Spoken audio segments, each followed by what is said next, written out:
been a little over 2 weeks since I first put my SIM card into the Note 20 Ultra, and it's been a mixed bag of 2 weeks. Before I go into the review, I just wanted to put a disclaimer out there that this is my own phone that I have bought and paid outright for. It is UK Exynos version with 256 gigs of storage. This is my main phone that I use daily. I do have a second phone, which is the 11 Pro Max, and I've gone from the Note 10 Plus to the Note 20 Ultra. So here's my thoughts after 2 weeks. Out of the box, my first impressions were, one, that is big. That is huge. It's a big phone with a big bump, but I kind of got me excited because what's it capable of is the main thing that I see when I think of when a phone's really thick, or a phone's got a massive display, or a phone's got a huge camera bump like that, then I need to know straight away what is it capable of. I don't really mind the size as long as it has trade-offs that are worth it. My second thoughts were I was kind of disappointed to have the curved display. Curved displays for me are amazing to look at. Aesthetically, they are great, second to none. But seeing the baseline Note 20 with the flat screen kind of makes me wish this had a flat screen too. After using the S Pen and using the Note for 4 generations now, you start to notice you can't use the S Pen to its full capacity because you cannot go anywhere near the edges because of the curve. I'll be more than happy to see the Note 30 or the Note 21 Ultra next year have a flat screen, or at least a flatter screen like the S-Line did this year. As good as the curves look, I think it's time to say goodbye. My other gripe is the S Pen. They've moved it to the left-hand side. Took a little bit of getting used to, but I think I'm there now. I do reach for the right place every time I'm taking it out, but I think I'm going to destroy the nib by trying to put it back in its old place, which is weird. I don't know why that hasn't sunk in yet. My third and final problem with this, the glossy back.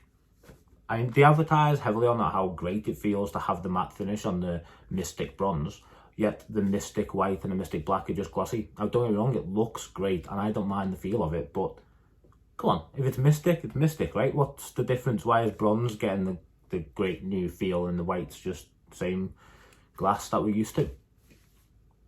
These aren't major problems, these are just things that would have been nice to see a change. The matte glass on the White, I think, would have looked... Having a flatter or a flat display would have made the S Pen even more useful than it already is, and you can make notes on a bigger screen. But it is what it is, and I guess there are reasons why the S Pen had to go to the left-hand side. The buttons are now on the right, the camera bump is huge, and it does need a small wireless charger, and it does need space to go in. So it makes sense, that it goes on the other side. So yeah, we'll get used to it. As long as you don't change it back next year after you get used to it this year, that will annoy me. So let's get out the way.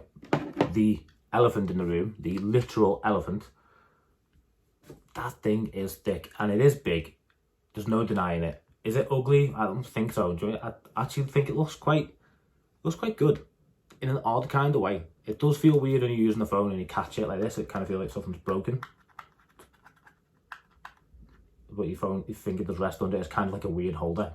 The trade-offs are great though. Having that big bump does give you great pictures. Even the zoom, which, I know, I'm not a big zoomer, but having this zoom has kind of changed that. There are a few situations which you can see in my camera samples, link up somewhere and in the comments as well. I take a lot of pictures of the kids when I'm trying not to look like I'm taking pictures of the kids. They're my kids, that sounds creepy. But when you take a picture of a kid and they're doing something funny, they usually change what they're doing and stop. So it's good to be able to zoom across the room and get that picture naturally, without them knowing that you're taking the picture. And also animals as well. I have a small little gecko and he's a little cute, but I don't want to get up in his face with a phone, like getting really close in, like, oh, take a picture. I took some pictures at a 20 times zoom and they look like they're just on the standard wide angle lens because they do look great. I wouldn't recommend it all the time, but these were outdoors in bright sunlight and they did come out crisp and sharp even at 20x. Of course, if I zoom in, pinch the zoom, and if I printed them off, they wouldn't look great. But for Instagram, for Twitter, for Facebook, do you mean you wouldn't know they were taken on 20 times zoom? You put the thing on the table and you try and take notes. Yes, it rocks like a female dog. But again, what do you expect? I think Samsung expecting people to write notes like this, but not flat down on the table. So that's why I think it's got past that, like the R&D, and they're not really thought, hang on, what are we going to do about the camera bump if we want to make notes? Because it's meant for making notes on the go.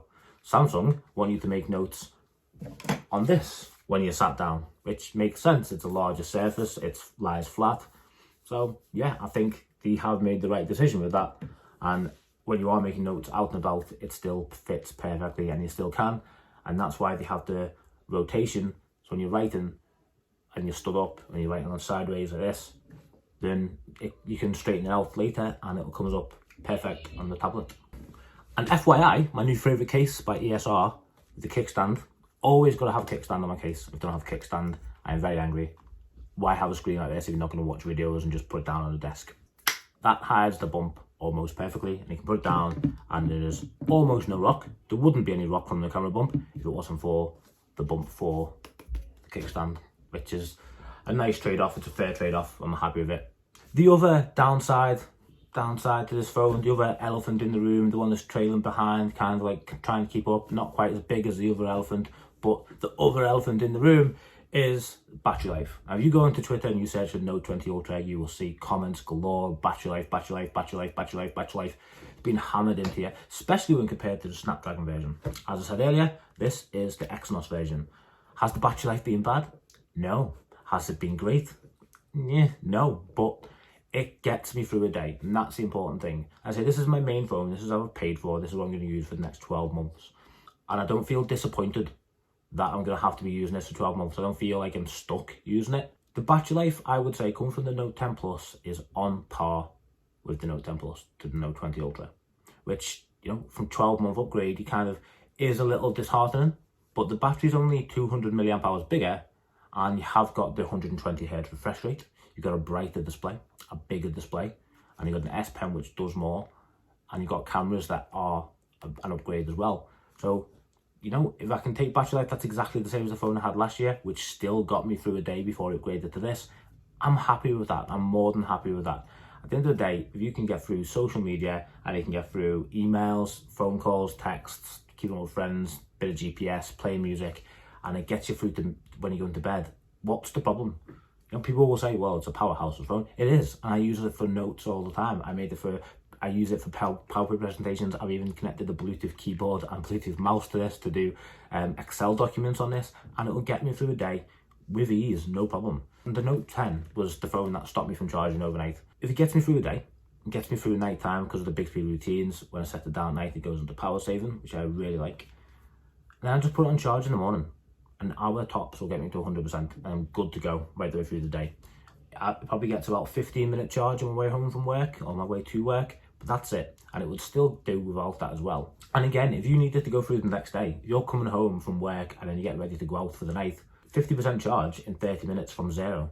And you won't be on zero, you'll be like 30, 40%, you put it on charge and you're going to get to 80, 90%. Sound. Happy days, you're going to get through the night. And then again, put it on charge in the morning. When you first get the phone, you might be a little bit disappointed. The battery life might not seem great. The first few days, I did panic. But thanks to AI and machine learning, the battery life does improve. It is an intelligent battery, which just means the software will adjust and it'll learn your habits. And then after a few days or a week, your battery life will be improved a lot. And you will forget about the first few days that you had. On to the screen. Now, the screen on this phone, I think anybody could have predicted it. Historically, Samsung do screens well. I mean, better than anybody. And it's been a bit confusing as to why they took so long to take the refresh rate from 60 to anything better than 60. When you finally did that on the S20, it became clear. They were waiting to do it to perfection, which they have done. Now, I get there's issues in the fact you can't use it on the full resolution whilst using the 120 Hz display. Probably down to battery, but, you know, it is what it is. Myself personally, I've gone with the higher refresh rate. You do have to pick one. That is a downside. Next generation, I'm sure we will see that removed, and we will have 120 Hz and WQHD display as well in the full resolution. Even maybe we'll see the resolution bumped up, and you'll still get 120 Hz. Who knows? But Samsung made high refresh rate displays for other manufacturers, and they suffered with things like the brightness wasn't great, a bit of bleeding, and not being able to see it on all angles, and the screens were dim, where historically Samsung make bright, vibrant displays. Clearly, they didn't want to sacrifice that for the sake of having a high refresh rate. I think they've made the right decision there and holding off until it was right. This display is just beautiful. Whether you're gaming, reading, watching a video, browsing Twitter or Instagram, it just looks amazing. Another reason you should get a case with a kickstand, because I just think it's the best reason to have a case. You know, I'm careful with my phone and I don't drop it or throw it or whatever. I would rather have a bare naked phone, get insurance on it, and then just, you know, if it breaks, I'll replace it, compared to having a case on it that doesn't do anything. If you're going to have a case, it's got to be practical. That's just me. As I said, I'm using ESR and I use speaking cases. Always got to have a kickstand. One UI 2.5. This is something I genuinely love. I used to hate Samsung phones, and yes, hate is a strong word, but I used to despise using them because of TouchWiz. Those days were just awful, and I just couldn't bring myself to use a Samsung phone. No matter how good the reviews of the phones were, I'd try it and it just wasn't for me. I just hated it. I preferred stock Android. And if I had a Samsung phone, because the phone was good and because the cameras are good, the battery life is good, guaranteed I would be using Nova Launcher on there to customize it and make it what I wanted it to be, and replace all traces of Samsung and bury them in the back garden. But One UI has changed that. One UI came along and it felt good. It felt fresh. It felt like a complete change from Samsung's older skins. And honestly, I love it. I'd stopped using Nova Launcher when One UI came out. I just stuck with using that on its own because I just think it feels good on the phone. It feels a million miles away from what it used to be. It's less clunky, it's smoother, it looks better. Plus, there are loads of little benefits and little side touches that you get used to on there and just take for granted. Like having the large display area at the top of messages where it just says messages and how many messages you have, and then having the actual messages, the bit where you interact, on the lower 2/3 of the screen. Having that through the phone, the messages, your gallery, just feels great. And it makes using a larger phone so much better. It's definitely well thought out. In One UI 2.5, it comes through clearer than ever, and they put more finishing touches on it, and everything just feels great. From the multitasking on the Edge panel has been improved. We can put more apps on there. Pairing apps makes it easier as well, and having even the dragging them, dropping them to put a pop-up window on there. I'm excited to see what One UI 3.0 brings, because this to me now feels like perfection. Top of my head, if pushed, I can't think of anything that I would change on there for One UI 3.0, which makes me more excited to see what Samsung have thought of that I haven't. Jimmy's promo did share a video of something that was coming to the Note, and I haven't seen it yet, where you can use the Note as kind of a laser pointer. Sorry, the S Pen as a laser pointer, and you can like select things on the screen without actually touching the screen. Not seen that yet, so maybe that's something coming through with One UI 3.0 and Android 11, but we will see. Features is a big part of Samsung smartphones for me, and I feel the balance is right now. It used to just be overpowering with all the duplicated apps of like Google stock apps, Samsung stock apps, and you had everything on there twice for some weird, bizarre reason. But now that's honed down a lot. Like Samsung doesn't pre-install its own email app anymore. It does come with Outlook and Gmail, so there's still two on there, which is a bit janky. It only has its own calendar app and doesn't have Google Calendar app. It still has the two stores on there, so it is a little bit duplicated. However, it doesn't feel too bad. There's not a million apps on there, and I feel like the Samsung apps are the one to have. They have to have Google apps on there. That's part of the contract they have in using Android. It must come with Chrome, Android App Store, Gmail.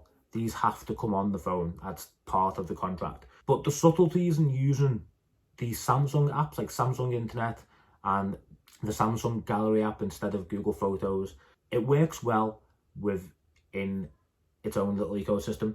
When you bring the S Pen in, even more so, like hovering the S Pen over an image to see it pop out of the image and see it larger before you select it. Its own messaging service using better with Bixby, which you can argue you can get rid of Bixby, but it works well together. Better than using Google Assistant and any other messaging app. Everything just syncs perfectly. So there are reasons to have the stock apps on there. I surprised myself with how good the Samsung internet browser is. I started using that, just trying it for a change, just when I got bored one day, and I kind of got stuck using that, so I'll be making a video on that and why I've stayed using it soon. Overall, I don't think there's any complaints I have with the software on this. Yes, I get that there are a few things that will bug people, but I understand why they are there, such as the duplicated apps and Samsung pushing its own services. When you delve deep into them, it makes sense to have them there, and there's nothing they can do about having the Google ones on there as well. It won't be for everyone, and not everyone's going to use them. The software itself, though, feels complete and it feels polished and it's nice to use. Last, but by no means least, is features. Now, this is an expensive phone. Everyone said it, this phone is expensive. Yes, it is, when you compare it to the likes of the Pixel 4a. or even the OnePlus, even the Asus ROG phone. But with Samsung, there are reasons why this price is higher. From the software, to the feel of the phone, to the extras that are included, like the S Pen, the hardware, and the features. All these things need paying for. I'm not going to ramble too much about the price. I've already done a video on this, which you can check the link to in the description. But there are more features on this phone than you can ever dream of. There's a feature for everything just kind of built into this phone. They think of so many things. They put it all in there, so much so that the Tips app is genuinely useful. Even if you're a hardened Samsung user, you've been using for a long time, there are things in there that will surprise you that you didn't know about. And things become ingrained over a certain period of time, and when you use a different phone, it's hard to live without that. Such as the Edge panel, something I use on a daily basis for moving through apps really quick. And now having the recent 4 apps, or even app pairs at the top of that first Edge panel, it's genuinely useful. Having like pop-up windows and being able to use glance and things like that for when you've got one app that you just want out the corner for a little bit, and then you can go back to using the full app when you want to and kind of switch between the two more smoothly. Drag and drop an image when you use Smart Select, and then you can go to email app and just drop it to that message. I've never used a phone that is more feature packed than a Samsung phone, and that goes a long way to justifying the price. Other phones, you can download different software on there and you can boot things and sideload everything or whatever, but getting something out of the box and having it this useful, there's a reason this is a power user's phone. Whenever I review a phone, I always think of these 6 key features: screen, build, camera, software, features, battery. I think Samsung have hit the ball out of the park on this one with at least 5 of them. Battery, so and so, it could be better, but at the same time, it's going to do for most people. I'm a power user and it gets me through a day. So is the Note 20 worth buying? Yeah, definitely.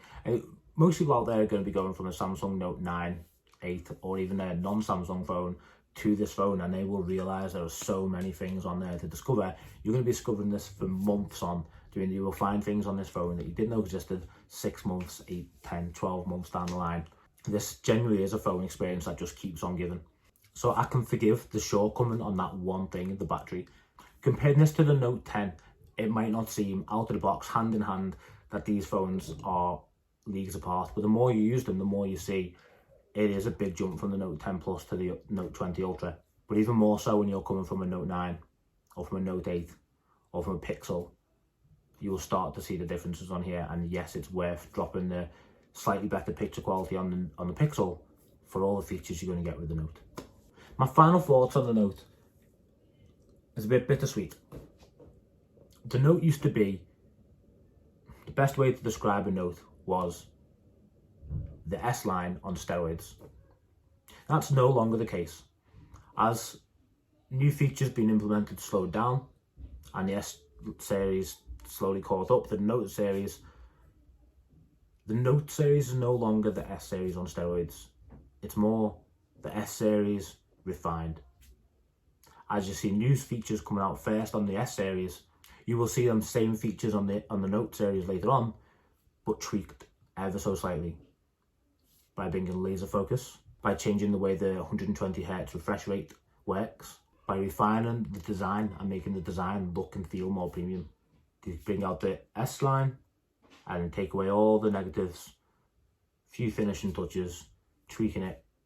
The S line is the first draft, the Note 20 is the finished product with the S Pen. Thank you for watching. Let me know your thoughts on the Note series. What phone are you using now, and why are you watching this video? Are you thinking of getting the Note 20? Thanks again for watching. Don't forget to subscribe, give the video a thumbs up if you liked it, and I'll see you in the next one.